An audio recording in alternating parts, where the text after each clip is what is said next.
Episode 993 of No BS Job Search Advice Radio. This is your host, Jeff Altman, the Big Game Hunter, the head coach for JobSearchCoachingHQ.com, and welcome. Busy week, busy week, busy week, busy day. Love it. Coaching a lot of people, responding to people who are contacting me. I'll just simply say, if you're interested in my helping you with your search as a coach, not as a recruiter, listen to the end of the show. There's information about that there. And if we aren't connected on LinkedIn, send a connection request to me at linkedin.com/IN/the Big Game Hunter. Mention that you listen to the show. I love hearing from folks who I've been helping through the show, through my videos, through my other show, which is called Job Search Radio. That's a video podcast that comes out through webtalkradio.net. So subscribe to that show as well. It has different content released than this one. Now, this show is going to be about something very simple: responding to an offer they make on the spot. You know, you're in an interview, things are going well, and suddenly there's an offer put out there. How do you respond? Hope you find this helpful. Please give the show 5 stars. It does help other people discover. By the way, we're the #1 podcast on Player FM for job search. Yay, us! And a week from today, we become the first job search podcast to hit 1,000 episodes. Thank you for your support.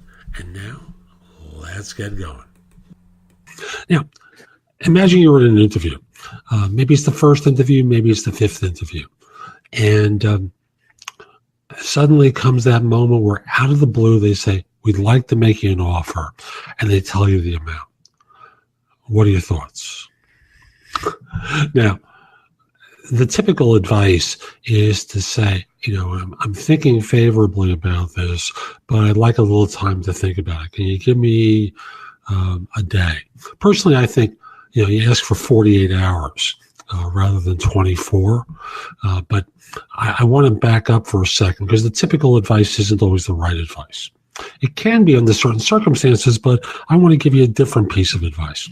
Now, it starts off with the premise that for some of you, you've been out of work for a while, and they make you an offer, and you want to go, yippee, and take it, especially if they hit your number. But this is a time where you can negotiate salary a little bit. So before you go, yippee, I'm going to take it, you might try my easiest way to negotiate a higher salary for yourself video. And it's a 10-minute video where I go through the machinations of how to do a gentle salary negotiation. So I'll put a link to that in the show notes or in the notes for this video. But before you jump up and down and say, yippee, I'm going to take it, freeze for a second and follow that advice about trying to get them to up the offer a little bit. Very flattered. Could I think about it a little bit? Now, they know at this point you're not ready to say yes. What's going on for you? They'll follow up with you. And if they don't, you can come back to them a day or two later, whatever the timeline is that's agreed to, and say, I really like your firm a lot. I like the people I've met with, and the work is terrific. But could you do a touch better on the offer? And if they can't, you say yes, especially if you've been out of work for a while. Now, for many of you, it's okay to say yes, but again, I'm at the point now, you've been out of work for a while. You're tempted to instantly say yes, but I'm encouraging you to try and do a little bit of a salary negotiation. And for those of you who are working and you still have a couple of interviews, I like 48 hours to consider this. What's going on? Well, frankly, I have a final interview tomorrow with another organization. I want to compare and contrast what they say and do. And I don't want to just gratuitously say yes and then disappoint you later on. Oh, no, we wouldn't want you to do that. We just want you to be ready to join. Well, I've got this loose end here. And I don't think it would be fair to them or to you let me backtrack. I don't think it would be fair to you if I made it, a commitment that I couldn't keep. So please give me 48 hours. And if they say, no, we want a decision right now, you've got a choice. And also they're sending a message. Do you want to work for an organization that wants to steamroll you or not? That's your choice. Some people are okay with that. They want to work for people who really want them and want that decision and can be decisive. And that's okay. So I'm not going to give you the automatic, well, it's a bad thing that they're doing. You have to consider it in the context of what you're looking for in an organization. So, again, the firm that pushes you may be exactly what you need in order to take control of your career and maybe the kind of work environment you want to be in. If they push you and that's not what you want, there's a message there that you could also find useful. So let's say they give you 48 hours and you come back to them and you still don't have the other offer. Well, your choice at that point is to say, could you give me one more day? Now, at this point, they start to get impatient because they don't think you're serious about joining them, that you favor the other firm. That's the message that they're taking away. So you ideally don't want to do that. You really want to push the firm that you're waiting on. Because hopefully before that final meeting, you've told them that you already have another offer, you'd appreciate their decision, and that they don't screw around and impact the first firm that's already made the offer. The second firm was the problem here, not the first. So I want to remind you of that here, because the first firm liked you and wanted to make the offer. They've been gracious. They've given you 48 hours that you asked for. If you really think 72 is okay, ask for 72. But I think most firms are more comfortable hearing 48 than 72. Again, that's my experience talking. So at the end of the 48, they want a decision. And I encourage you to say yes, because the second firm screwed around, because they know that you have another decision, that you're holding off another firm and you want to join.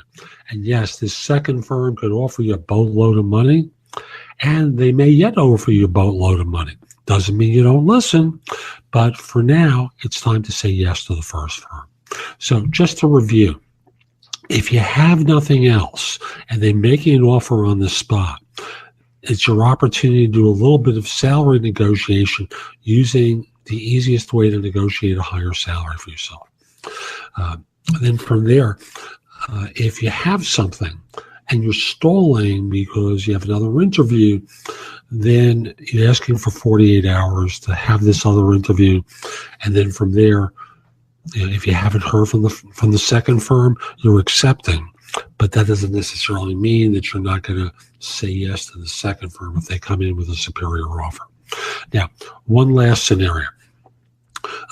Let's say you don't have that other interview and you just want 48 hours to think about it. I want you to think in terms of questions that you have for them, and then follow my approach on the single best question, the easiest way to negotiate a higher salary for yourself, to try and get the money up a little bit. Now, at the end of the day, you may discover that they're not willing to increase the offer. That doesn't make them bad. It just means that they've got a budget that they're trying to follow.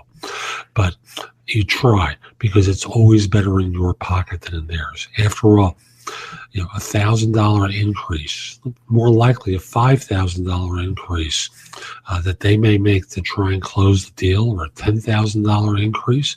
Let's do the math here. They increase the offer by $5,000.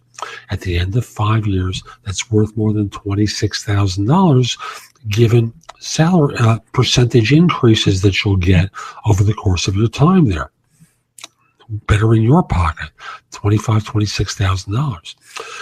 Now, if they do it by $10,000, well, that's more than $50,000 of additional income that you'll receive over the course of 5 years, just by stalling a little bit and negotiating. So don't leap in.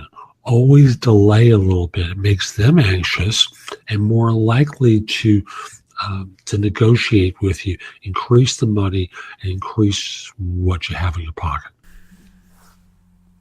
So that's today's show. I hope you found it helpful. And if you did, here's a few ways to engage with me. First of all, I just want to say that I no longer do recruiting. I coach people to perform at a high level. So again, I no longer do recruiting. But if you visit my website, which is thebiggamehunter.us, look at the tabs on the top and you'll see a menu of choices for you. First of all, you can hire me to do a resume and or LinkedIn profile critique, interview preparation, helping you with a salary negotiation, answering your question, advising you about a decision you have to make about job offers. That's all there is an option. I can do a job search makeover with you where we critique everything you've been doing in your search up until that point and come up with alternatives. If you're relatively early in your search, we can do a complete coaching program where I work with you from beginning to end. It's in half-hour increments, so it doesn't take a lot of time in each session, and that's another way you can do it. You can also connect with me on LinkedIn at linkedin.com/IN/The Big Game Hunter.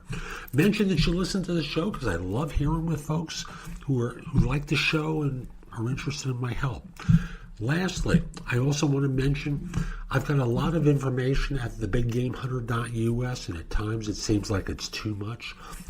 So you can look at the best of my material at jobsearchcoachinghq.com, where I have curated information that you can watch, listen to, or read that'll help you find work more quickly.